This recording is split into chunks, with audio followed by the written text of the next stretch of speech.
Rasti i Kareli bën xhiron e botës. Torturat dëshmojnë urrëtitjen. Shqipëria është e indinjuar.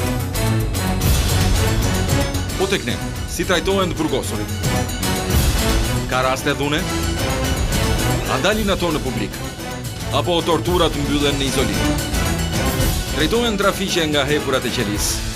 Apo të burgosurit janë nën kontroll? Burgje që aplikojnë për në be dhe sfida e këmbës së karikës.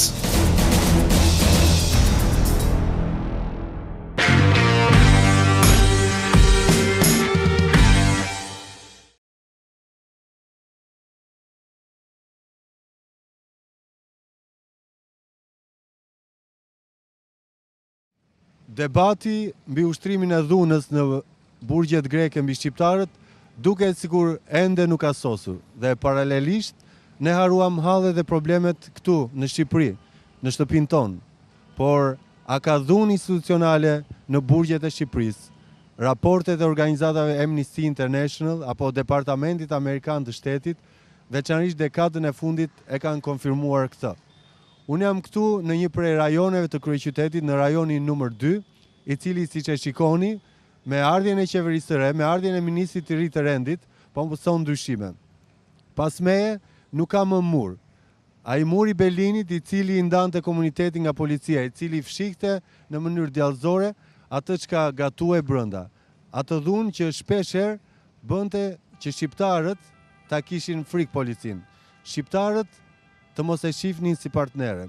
Nga eksperiencat e mia, këtu në katin e 2 të këtij rajoni, ndodhe tualeti me 2 voza të mëdha me ujë, në të cilën njerëzit ndaj të cilëve ushtrohej dhunë, futeshin në të dhe përmendeshin e më pas dërgoheshin në qelitë e komisariateve. Të jemi realist, institucionet e policisë apo burgjeve janë përmendur shpeshherë për institucione ku ushtrohej dhunë institucionale.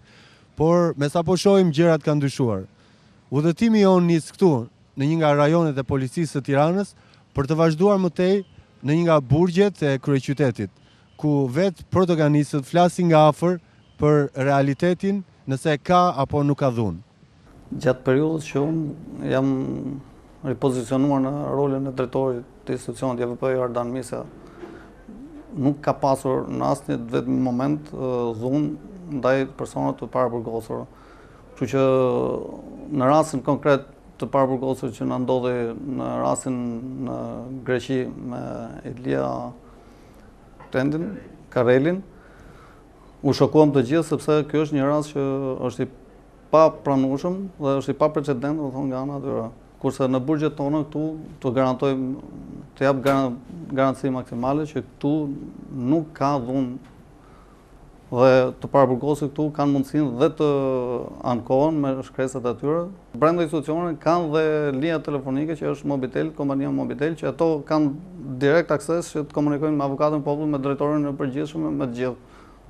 Po, një shtetës grek, kemi edhe polak, kemi iranjen dhe absolutisht nuk kanë shfaqur fare shenja racizmi, përkundrazi dhe trajtimi i atij personi është jashtëzakonisht i mirë. Një sektor më të rëndësishëm është sektori i edukimit. Do thonë që ka të bëjë me psikologët, ka dhe specialistë të edukimit dhe gjithë, që ato merren konkretisht të gjithë ditën, që e kanë, do thonë, në 4 orë në ditë, që futet brenda në regjim dhe komunikojnë me të paraburgosur dhe për problemet e tyre që kanë.